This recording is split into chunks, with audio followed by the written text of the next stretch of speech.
talks to Owen, which is the brother of another guy staying in the cabin. And they went to the cabin. They found a mess, moldy stuff, food, dishes in the sink, a starving cat, the calendar stuck in the month of January, like it's been 2 months that nobody's been there. The foxes and minks, everything was missing as far as fur and what they were trying to get from this winter-long job. And then we talked about how they found some sled tracks that led to Lava Lake that was, of course, still frozen. They followed the tracks and found a sled that was somebody trying to hide between some bushes and trees. They reported them missing and the investigation started immediately. By April 15th, 1924, an officer was sent to try to find not the guys, but the foxes. Which makes no sense whatsoever in my head. How do you know which foxes are the foxes that were there? But don't worry, because it was pretty fast. This officer went to the cabin, looked around, and found the foxes skinned around the cabin. So whoever was at the cabin to take the friends was the one that probably took the fur. In the meantime, they sent another officer to talk to Alan Wilcoxon. Remember the guy that spent the night with them on January 15th and knew that they had over $3,000. Yeah, it's a lot more $1,000 today, but $3,000 at the time in fur to sell.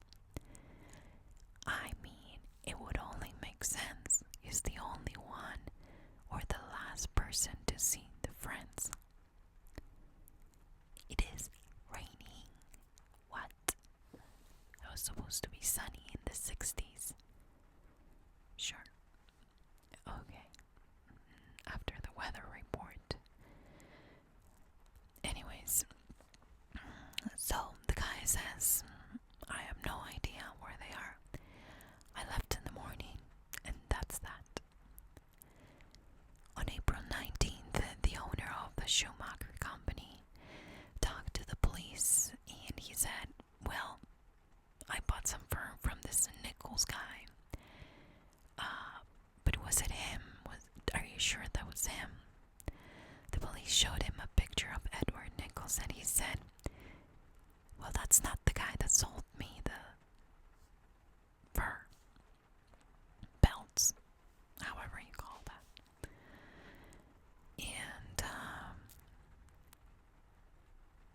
it was starting to take shape, this investigation, by knowing that for sure the last guy who'd seen the friends was Alan when he spent the night, and not the Schumacher company owner who bought this belts fur from this guy that showed a license from Edward Nichols.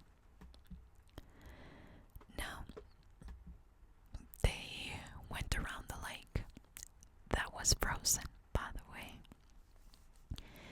and pretty dangerous around that time of the year because of the ice getting thinner. But they found hair and blood in a hole that froze over the lake. It was just too dangerous, so they needed to wait for it to melt. They looked for the trap lines, and they had some animals that were caught in them. But this happened a long time ago, and they've been sitting there. On April 23rd, they finally got to the bodies who started to float after the ice melted.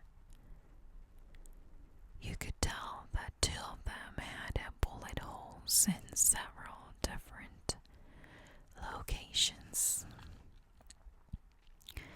And Dewey, unfortunately, was the one with the most gruesome injuries. When they did the autopsy, it looked like they were shot from a distance to the back of the head, the shoulder, and almost like they tried to do the same with Dewey, but they missed, hit the arm, so he was still alive when they got in. So he was beaten to death with a hammer. He was the only one of the 3 guys who was killed up close. The rest was from a distance.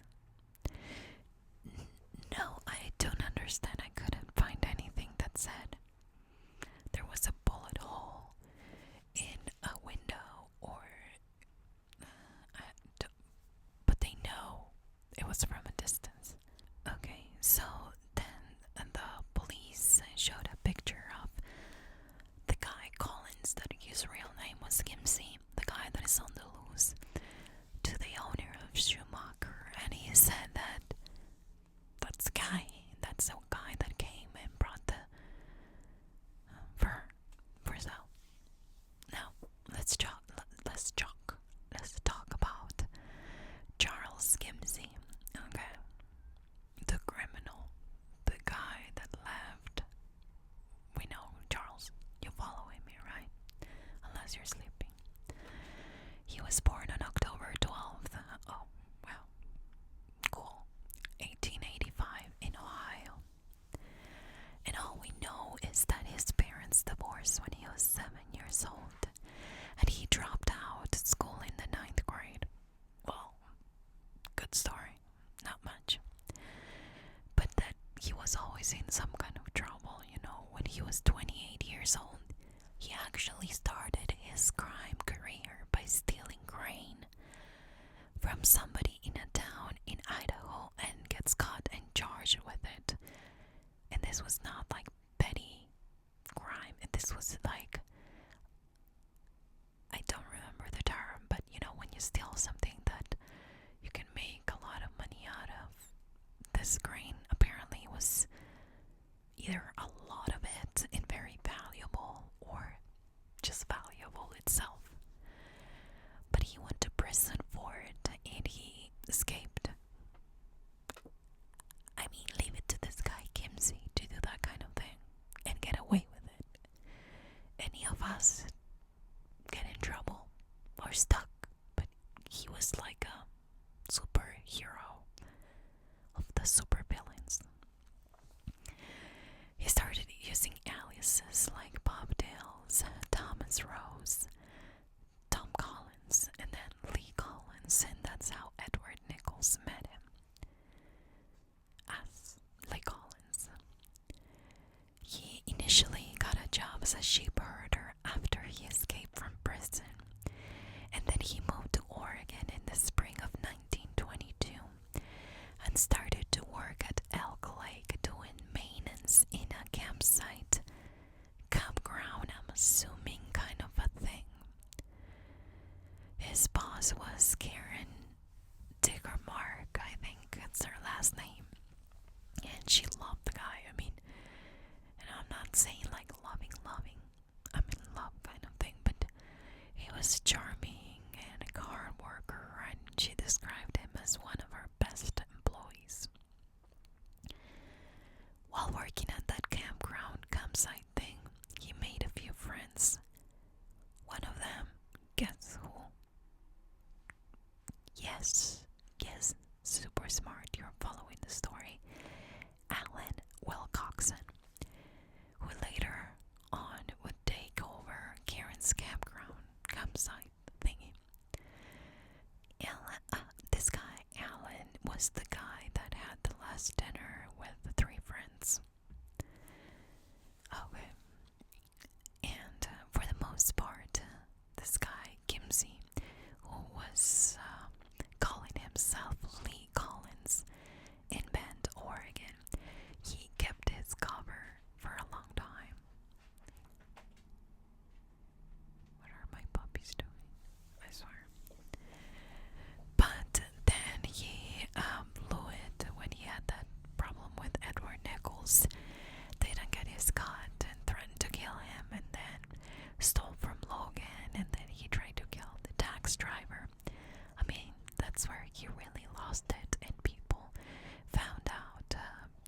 was actually somebody that was the police was looking for.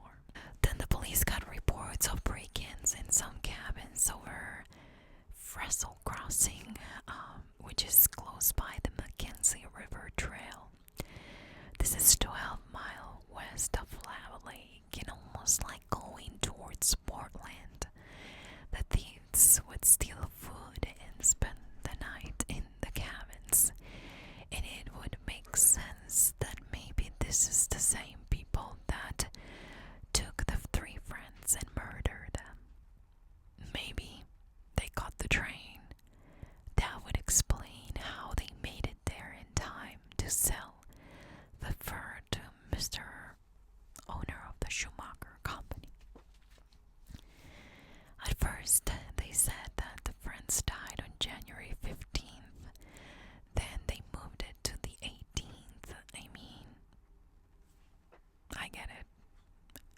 It was in the 1900s, beginning of the 1900s. It would only make sense that they were trying to get close to the date, but they didn't have the technology we have today. But Kimsey was still on the loose and keeping up with his reputation. I mean, he was still writing bad checks in Idaho.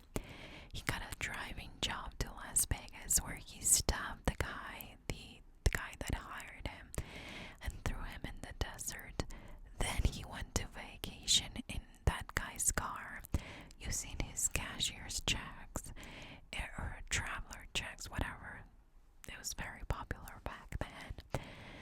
Then he drove to Tampa, got somebody along the way. I could go into details, but long story short, he ended up getting rid of this guy that he took as an accomplice. Then he got rid of him, ditched him by tying him to a tree. I swear I saw that in a movie. Then he sold the car, moved to Wyoming in 1927. And if that wasn't enough, he kept writing bad checks, stealing wool, and just to top things off, he killed a guy there. He did that in 9 unstoppable long years. Then in March of 1933, he is arrested in Montana. They didn't have something that would tie him to the murders, but they had enough to arrest him on the charge of forgery, of, the checks forgery. And later on was sent to Oregon, where, by the way, he was not stupid. He didn't want to be sent to Oregon because he said he had nothing to do with the murders, and nobody even mentioned the murders to him. He was not charged with them initially. He even gave an alibi when nobody asked him for it. He said, I was working for this company in Colorado. And later on it was confirmed that he was working for that company in Colorado. But it was also confirmed that he got his last paycheck on January the 7th. So it didn't matter that he worked there because he had more than enough time to go to Oregon and commit the crime after that. We know they were still alive on January 15th. Now, the police thought, well, he collected his pay on January 7th and went straight to the cabin because he knew that Edward Nichols would be there and that he would have fur and he could steal from him. And there is even a witness that saw this guy, Kimsey, setting up camp close by the cabin. The police also believe that he was the one using Edward Nichols' license to sell in Portland. They did a lineup, but it was 9 years later when they did that. So the Schumacher company owner just couldn't say who was it because this guy Kimsey, according to record, he looked completely different 9 years later, he aged a lot. I mean, you wouldn't think that because it seemed like he was having the time of his life. But he ended up being charged with 3 counts of murder and the taxi driver attempted murder. However, they had the most evidence with the taxi driver case. When Kimsey testified, he said, "Well, if I wanted to kill him, I had a gun and I didn't. I didn't try to kill him. I was just trying to get rid of him." It was pretty credible. But everyone knew about the murders in the lake, and everyone knew that more than likely he did it, and everything pointed to him, even though it was only circumstantial evidence. So he was found guilty of assault and robbery and got life in prison. Now, it wasn't clear if they charged something of the murders under a different kind of thing, but that's all I could find, assault and robbery. But he got life in prison. On August 5th, 1945, guess what he did? Yes, he tried to escape, and successfully. That was, 1945. By 1957, apparently everyone forgot about it, because he got a parole hearing and was released when he was 72 years old. He ended up dying in 1976 when he was only 91 years old. Only 91 years old. Leave it to this guy to live it up. Now let's go through a few theories. There was this crazy long theory, and I think that's why I wanted to do a 2-part series on this case. But there was this theory that was wrote in a book that I didn't write the name so great. But apparently it was about a serial killer. And his name was Ray Pumperton Jackson. That I read that he's a alleged serial killer. Didn't do my research on the guy, but I will. And he was a distant cousin of Kimsey. However, this guy Ray was a school teacher. After he's been in prison for a while, he became a school teacher. What? I mean, I know, I get it. It was the beginning of the 1900s, but please don't do that. I mean, how can you? Okay. And it's not like he went to jail for avoiding paying taxes or writing a bad check. I mean, this guy went to prison because of some kind of a violent crime, okay? So, the gist of it is that he went to jail, got out of jail. I'm talking about Ray, right? Then he became a school teacher. And then he got fired for embezzlement.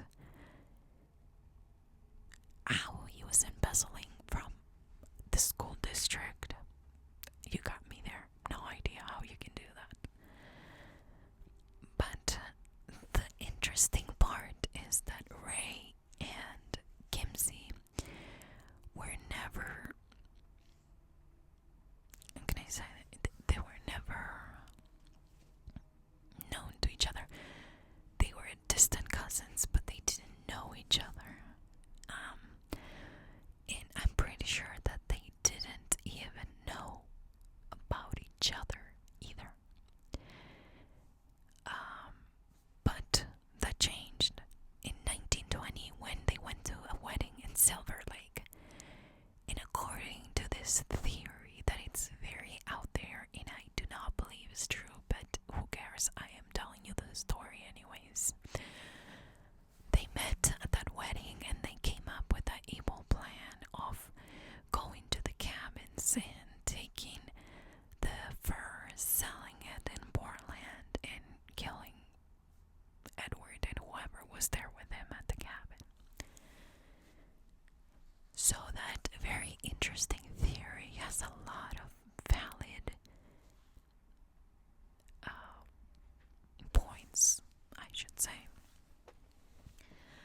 is evidence of a lot of things that she mentions in that book. Every time my dog moves, it feels like an aftershock, and we get aftershocks every day. Even today, April the 23rd. So, the other theory, my theory, okay, I didn't read anything about this theory. You know how sometimes you look for a far-fetched kind of thing and you're like, open your eyes, it's right in front of you. Yes, welcome to Salt Lake City. The airport is that way. Goodbye.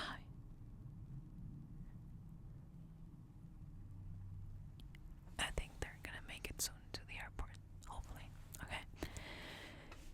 Now, I've cut about 40 times for an airplane. Apparently, airlines are working just fine during the pandemic because I'm gonna leave this one in. Now, my theory. What about this Alan guy, Wilcoxon?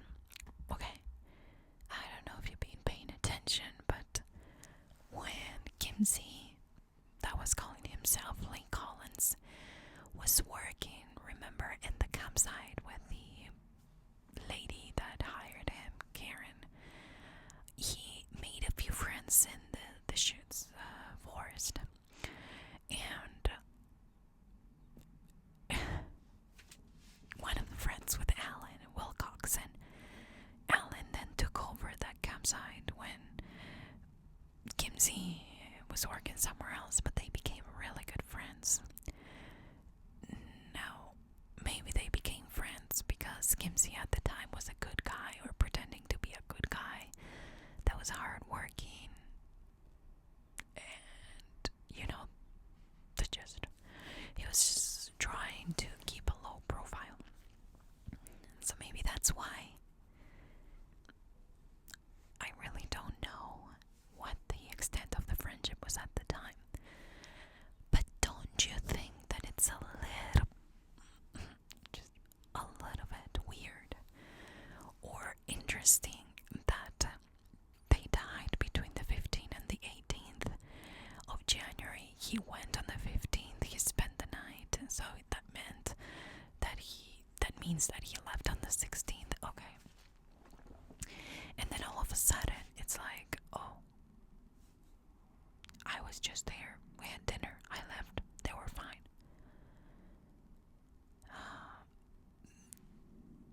Then I understand that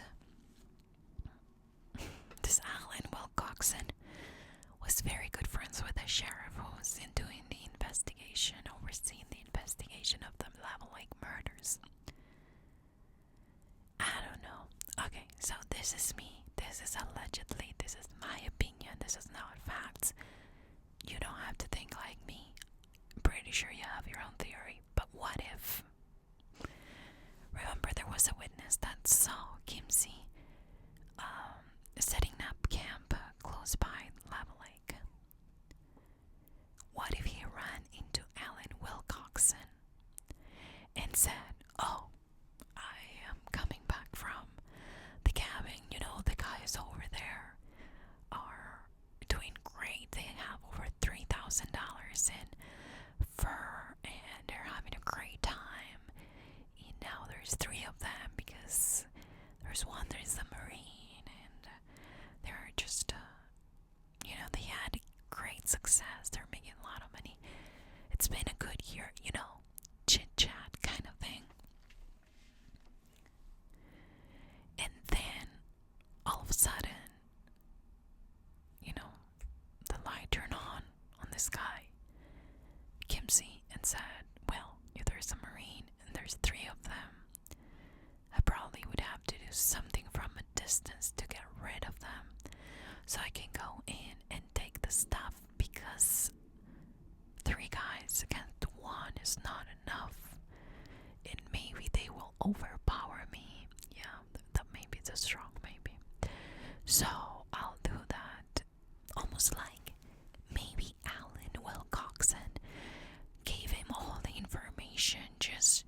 chit-chatting and talking about gossiping and, maybe even a little bit salty about the fact that they were doing great.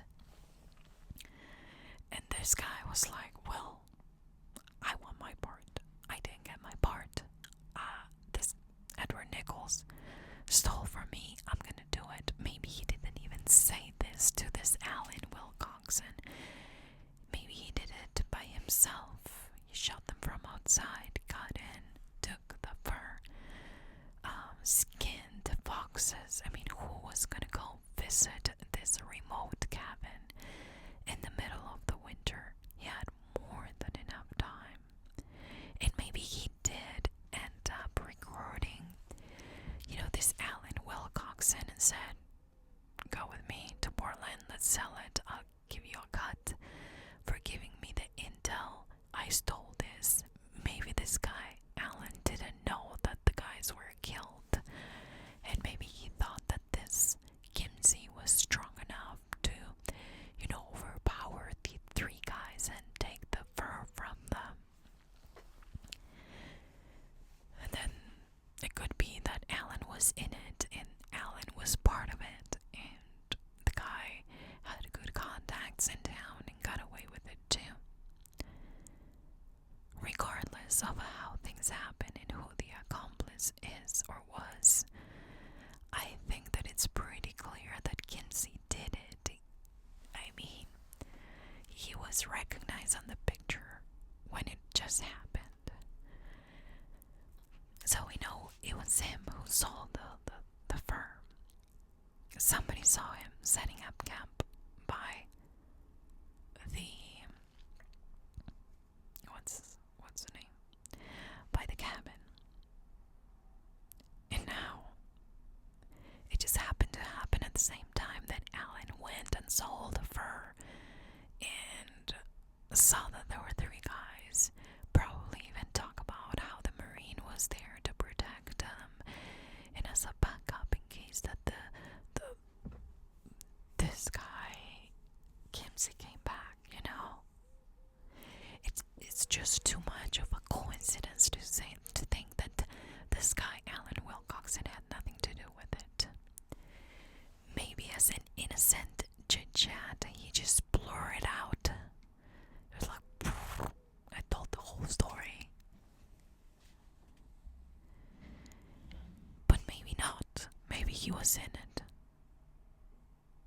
I am more inclined to believe that he opened his big mouth to the wrong guy, and then he felt like he was in it and had to go with Kimsey to sell the fur in order to kind of help him get away and not get in trouble himself.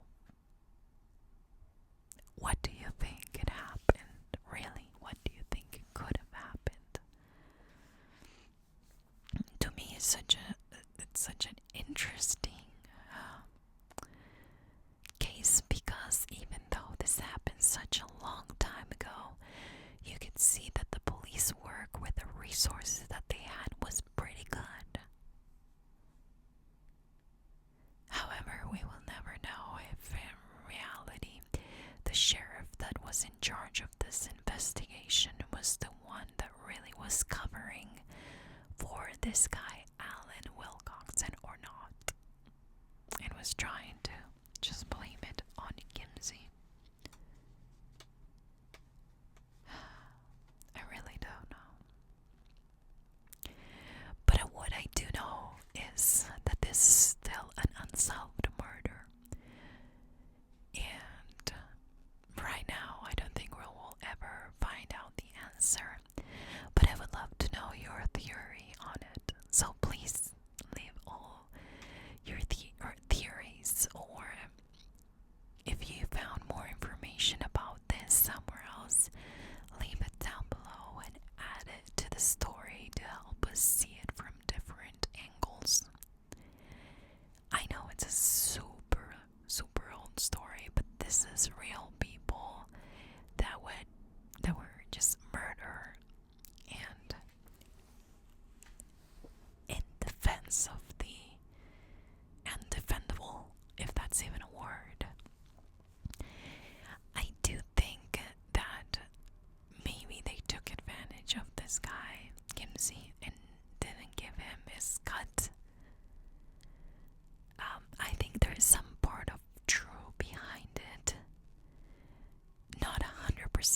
he said it happened, but I'm assuming that there was a lot more, and that's why Edward Nichols decided to come for a second time, because they knew that the money was there.